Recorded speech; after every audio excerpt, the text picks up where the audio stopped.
Hello, ladies. It is Sarah Shipton here from Scrapbooking with Sarah, and I'm coming live to you on Tuesday, April 16, with this week's Technique Tuesday class, and I am super excited to share the scrapbooking layout for this week's scrapbooking challenge. So as many of you know, our featured paper collection for April with Close to My Heart is called Let's Go Anywhere. It is a travel themed paper collection, and I have had so much fun creating with this travel collection because one of my favorite topics to scrapbook is travel. And I know lots of you that love to scrapbook also love to travel and, like me, take lots of photos when you are away.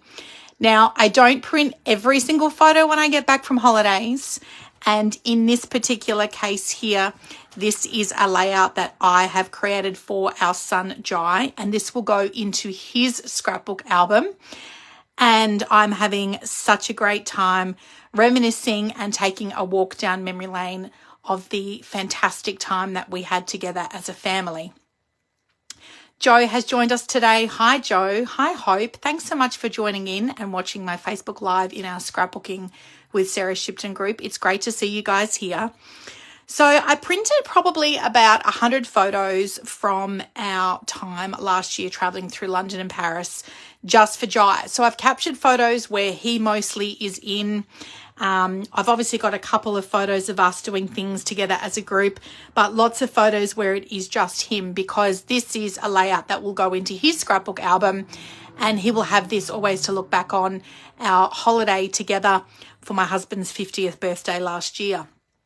I have already shared a couple of layouts with the Let's Go Anywhere paper collection this month with the scrapbooking challenges, so you can go back through our Facebook group to see them, and I have also loaded them to my YouTube channel as well. So coming back to the Let's Go Anywhere scrapbooking paper collection, these are all of the featured colours that coordinate with this paper collection, which I love. It makes it so easy for me to coordinate my inks and my papers when I'm working with my pattern paper here, and also the sticker sheet. These are some sheets of the coordinating cardstock. The paper pack and sticker sheet and the paper pack just on its own is still available on my website, sarahshipton.closetomyheart.com.au. The coordinating cardstock pack, the die cuts here as well. This is some digital art. So if you've got a Cricut and you do digital scrapbooking, then you can still purchase and download that digital art. The card making stamp set and the scrapbooking stamp set. I'm actually going to be demonstrating with the scrapbooking stamp set in our Technique Tuesday class today. So the stamp sets are still available on their own, but the packs with the coordinating thin cut set has actually retired. So this is the coordinating thin cut set for the scrapbooking stamp set. So we've got a globe and a suitcase, also a passport and some sunglasses as well. So I haven't been teaching with the die cut set because I don't want you guys to have FOMO, right? But just don't forget that you can actually stamp your image, and then you can fussy cut your image out with some micro tip scissors, okay? And that way you can still use those stamped images on your layouts. The scrapbooking workshop kit unfortunately has retired, and when I checked earlier today, there is still some of the card making workshop kit available on my website as well. So quite often, I don't always create the 16 cards that come in the workshop kit, and sometimes I will buy the card making workshop kits purely because the stamp set and the coordinating thin cut that is in this kit is exclusive to the kit. So I did buy this card making kit. It hasn't arrived as of yet, but quite often I will get the card making workshop kits and I use them specifically for the stamp set and the thin cut in my scrapbooking layout, because the stamp set and the thin cut that's in the card making workshop kit is exclusive to that particular kit. Now, you might be wondering, well, why are you sharing this with us, Sarah? Because Close to My Heart is closing at the end of this month. Yes, that is true. However, for the months of May through to August, we will be having 4 paper collections released by Stampin' Up, they have actually purchased those paper collections from Close to My Heart, and they will be sold through me as your Stampin' Up! Demonstrator sometime live in May. So we need to wait for that shipment to arrive here in Australia, and you will be able to purchase the Close to My Heart branded product through your Stampin' Up! Demonstrator, but only if you are an existing Close to My Heart customer or an existing Close to My Heart maker.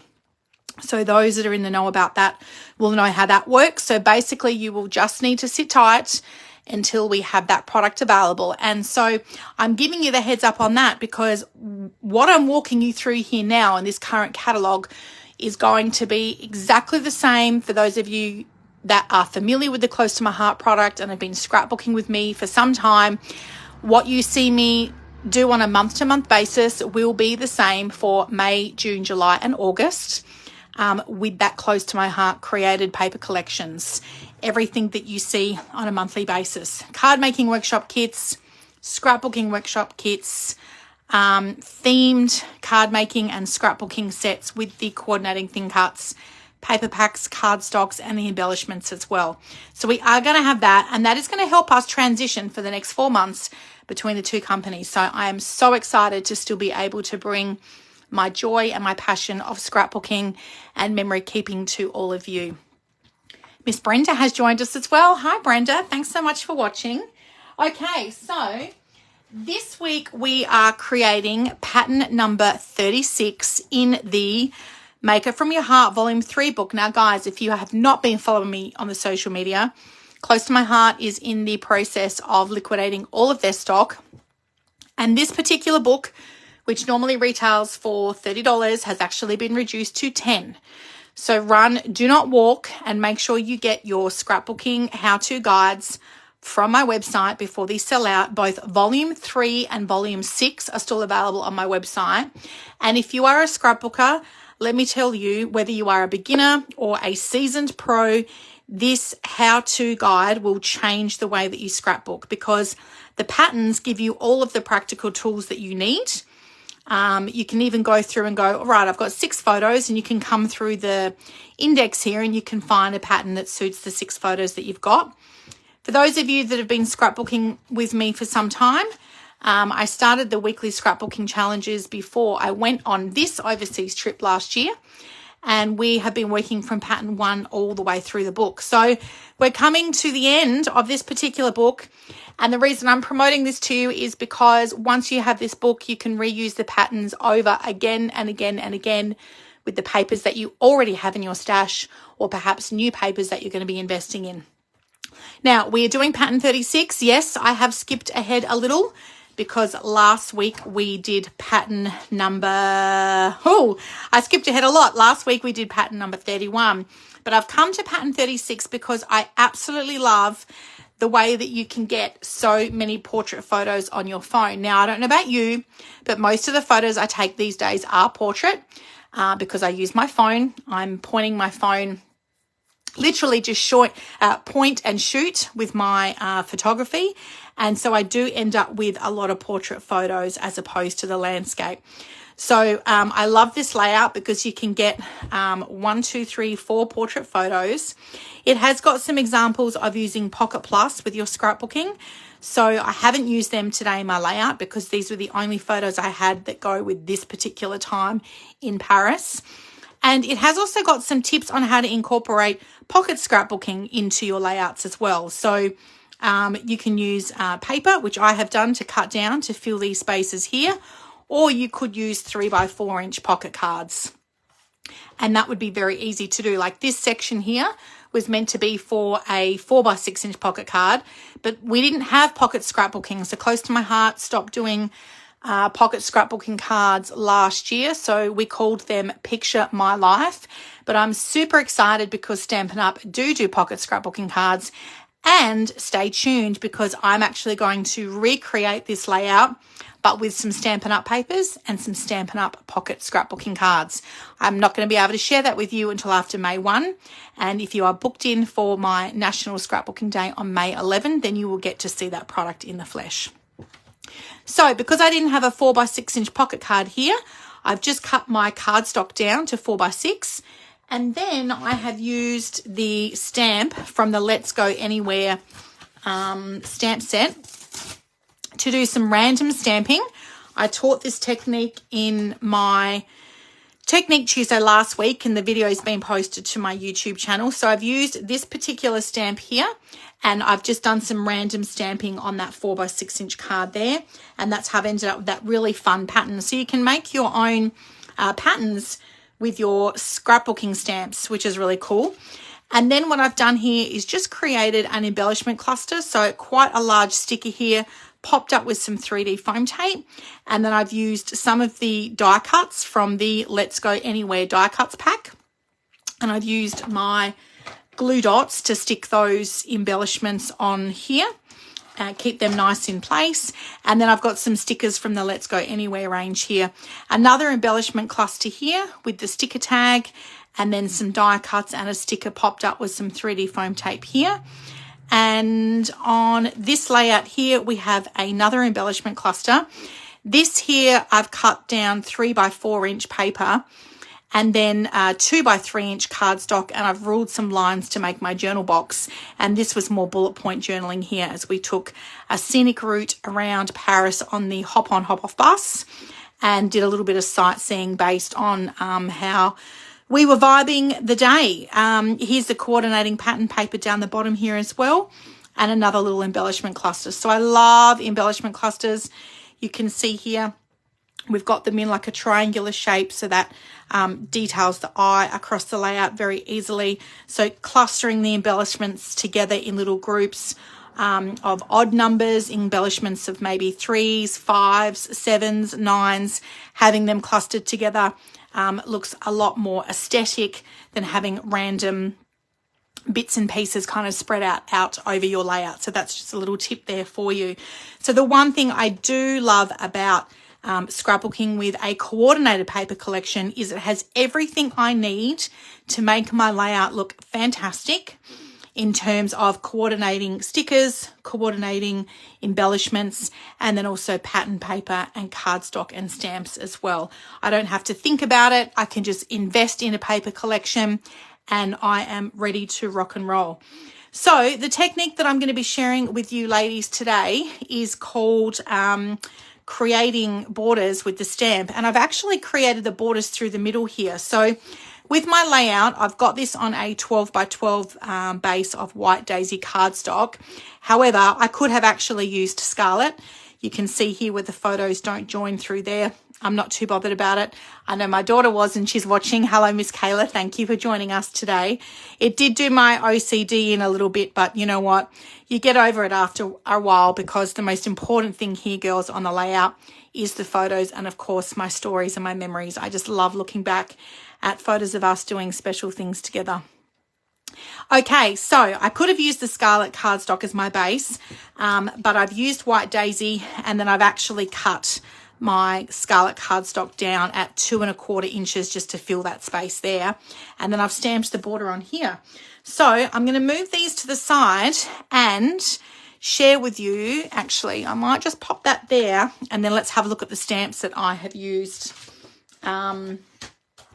with the border stamping. So I've used, for the first one, we've used this arrow here, okay, and I've created that border stamp along here. And then the second stamp, we've got the words Adventure Awaits. So I've actually stamped Adventure Awaits just underneath the arrow there to make the next border. The third stamp was this size arrow coming back down the other way. And then another sentiment which says, I'm out of here, and I've stamped that up the other way. So really fun technique where you can create borders with your stamps. And I'm just going to grab my 12x12 inch Versamat here. Now, this particular mat, which is literally the best thing ever, this is one of those, like, you have to invest in this tool first, right? So you need your paper trimmer, you need a Versamat, you need an adhesive, and you need a journal pen. They're like your 4 number 1 products that you need to have on that list when you get started scrapbooking. Now, this Versamat has sold out, but I do have some Versamats actually here in stock in my home office at Camden Park. So if you need one of these scrapbooking mats, please contact me because I do still have a couple in stock. You can see here that it's got 12 by 12 inches along the top and the sides here. And then that makes a perfect base for my scrapbook page to go onto. Some of my customers have 2 of these mats and they actually work side by side and they have their layout here this way, whatever works for you. And on the back of the mat, the reason why it's called a Versa mat is it's got this awesome soft spongy base where I can do my stamping on underneath. Okay, you can see it's very loved. Now, the reason for that being is that when you invest in our stamp sets, they've got a foam square. Now, if I was just doing a small amount of stamping, like perhaps this stamping here where I've done the random stamping on a 4 by 6 inch card, if it's only a small base of stamping that I'm going to do, then I will typically have my Versamat facing upright and I'll have my foam square here, and then I'll put my cardstock over the top of the foam square. So the foam square just has a really nice soft spongy base or bed, I guess, for your cardstock to sit on top of. So when you do that stamped image, it will press that onto your cardstock nice and evenly. So in this case, I'm going to use the back side of my Versamat because we're going to be stamping one long border coming 12 inches across. So I want to make sure that I have got that in the best possible place that I can have it in. Miss Kath has joined us. Oh my gosh, Kath, are you joining us from, I think she might be in Greece. I know she's traveling through Europe at the moment. Well, I hope you are so inspired with these travel layouts, Kath. While you are in Greece, I saw her in Italy not long ago. While you're in Greece, today here, Kath, we're in Paris, right? How cool is that? So cool, so cool. Okay, so I've got my cardstock here. Now, this is just a scrap bit of cardstock that we've cut. My daughter was playing around with this yesterday and we cut off this extra bit of cardstock. So for today's demonstration, I'm just going to use this to stamp my border to show you here. Now, before I get started with my stamping, I've got my stamp chamois sitting in my stamp chamois case. So this is a nice lint-free cloth to help you to clean your stamps with after you ink them up. So I leave that sitting in my little case there. I've just run that under some cold water before I've started today's Technique Tuesday class. And I'm going to lift my camera up a little bit more because so I can get underneath it easily. Okay, and then I've got a couple of blocks here with me. So depending on the size of your stamp will determine the size block that you need. I've got this stamp here with a little arrow.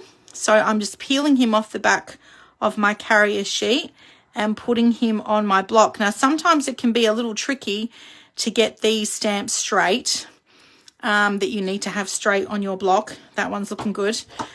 So I've taken him off the carrier sheet. I've popped him onto my acrylic block. It's see-through there with some grooves, so I'm going to be able to see where I'm stamping.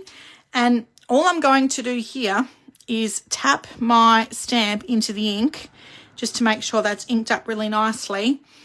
And then we are going to start creating that border.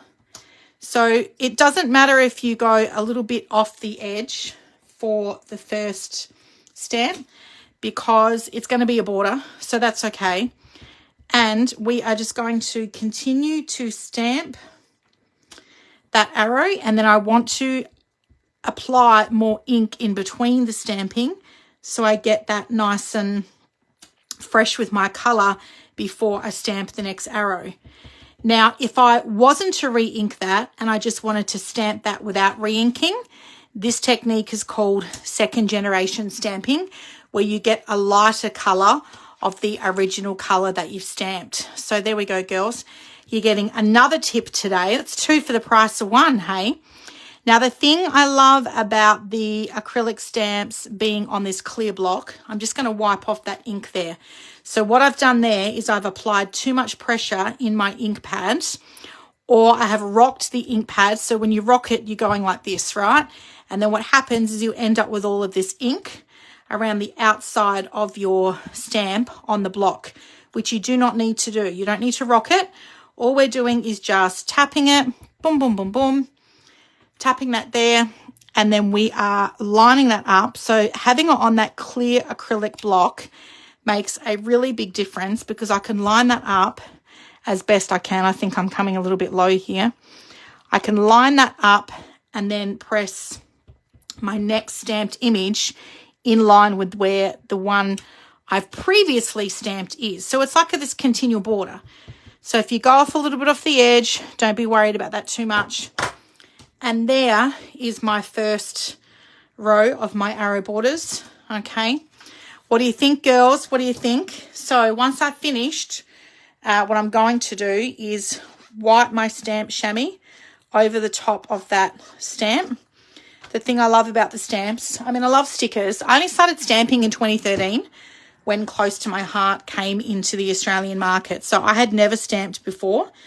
I'd been teaching scrapbooking for 11 years prior to that, but I'd never actually done stamping. So that was certainly a new technique for me, but I do love it, I have to say. And the thing I love about my stamps is that once you've invested in a stamp set, you've got it forever, right? Because you can use it again and again. And there are 40 different ink pad colours in the Close to My Heart range that you can stamp with. So that is pretty cool. Okay, so the next one we're going to do is Adventure Weights. I wanted to show you this one. I'm going to give you a little tip here, is you can actually put your stamp down facing down, and then you can pick it up that way. Oh, still not straight. There's also a white line here, girls, on the block that you can use to line your stamp up with as well. I like to put my stamp in the middle of the block though, because then that means that I'm not going to get it rocking around everywhere, and it's nice and central. Okay, so there's the word adventure. Now, what you could do, I think I did, you could actually line the words adventure and awaits up on the same block. But I reckon what I did is I did adventure on one block and then I did awaits on the other. But you know what? You do you, girls. You do whatever works best for you. That's the thing I love about this. There's no hard and fast rules. It doesn't matter if you make an accident. So I will tell you that this here, the reason why I ended up putting my embellishment cluster over the top here is that I had pressed too hard on the ink. So this is why my daughter made me cut this bit of paper off yesterday. I'd pressed too hard with my stamp into the ink pad, and so then you ended up with ink on the inside of the stamp. So when she stamped it, she got ink there. And then that bugged her, so we cut off that and she didn't use it. Whereas I had already stamped it onto this bit of card here, and then I turned it to put it here knowing that I would put an embellishment cluster over the top. So don't get too bummed if you make a mistake. You can see here I've ended up with a little bit of ink on my block. So when I've stamped this arrow, the ink from the edge of my block has stamped on my cardstock. It's not the end of the world, okay? There are worse things that could happen, girls, and everything can be fixed. That's the fun part about being creative, right? I could stick a sticker over that. What I stamp here is probably going to cover that as well anyway. So don't get too bogged down in that. And you know what? If stamping's not for you, that's okay too, okay? We can still be friends. We can still do our scrapbooking together, even if you don't enjoy stamping. All right, I'll still let you come to scrapbooking workshops. It's totally okay. Alrighty, so now we're going to do the word adventure. Now, I've actually used the charcoal ink. Can you see how this is a little bit darker on my red cardstock, Scarlet? Sarah, let's use the colours properly. On my Scarlet cardstock, I have used Intense Black because I thought that would show up a little bit better. I could have used Scarlet ink on Scarlet cardstock. That would have looked cool too. So a bit of a monochromatic look. And here I'm just going to stamp the word adventure and then awaits behind it. So you can see here, it's actually a little bit tricky to do stamping, I have to tell you, in the video because I've got my phone. I would normally be right up and over the top of this, but because I'm recording this live, I've got the phone right in front of where I would normally be stamping. So I have to tell you, it's a little tricky to see if I'm getting it perfectly straight, but it's okay. Like I said, it's not the end of the world, right? So we're going to stamp adventure here, And then, oh, I didn't apply too much pressure on that one there, did I, girls? And then we're going to go away. So now some people would freak out and be like, oh my gosh, it's the end of the world. I have to start all over again. And if that's what you want to do, then that's totally fine. But there's nothing to say that I couldn't use it on my layout and then stick a sticker or some die cuts or something over the top of that, or just leave it as it is as well, okay? So you guys get the gist. The next row would be the arrows down through here, and then the next word is I'm out of here. Now keep in mind, it's not going to be perfect in terms of size because we cut this. That's at 2 1/4 and this is about 2 1/2. So that is a little bit thicker. So basically I just picked 4 stamps from my stamp set that I wanted to use to make the continual border. And then I interchanged it between the arrows and the sentiments. And then I've stamped that going up one way, down the other way, and had a fun old time playing with that. And then I've ended up with, obviously, that stamped border through the middle there. So it is a little bit of a busier layout because you can see there's no white space here on my layout at all. It is all pattern paper, cardstock, and embellishments, and that's okay. I still think the layout looks fantastic and makes me feel really happy looking back at these photos and these memories of our time together in Paris. So I hope you've enjoyed my little video today, girls, showing you how to create the stamped borders. The really fun thing about this is you could have your border going up and down the page. You can have it going horizontally across the page as well. There's no right or wrong. It's whatever you feel fun with. You could even create your own pattern paper with this 4 by 6 inch bit of cardstock, and you could have your continual arrow border coming across here. Horizontally across the cardstock as well. So that's a really fun thing about stamping, is that there's lots of different ways you can create with it and incorporate it into your scrapbooking layout. I hope you have enjoyed today's Technique Tuesday class, ladies, and I look forward to seeing what you create this week. Don't forget to post your layout in our Facebook group before Sunday under the post for the 15th of April. Can't wait to see your photos and your stories, girls. Have a great week, everyone. Thanks for watching.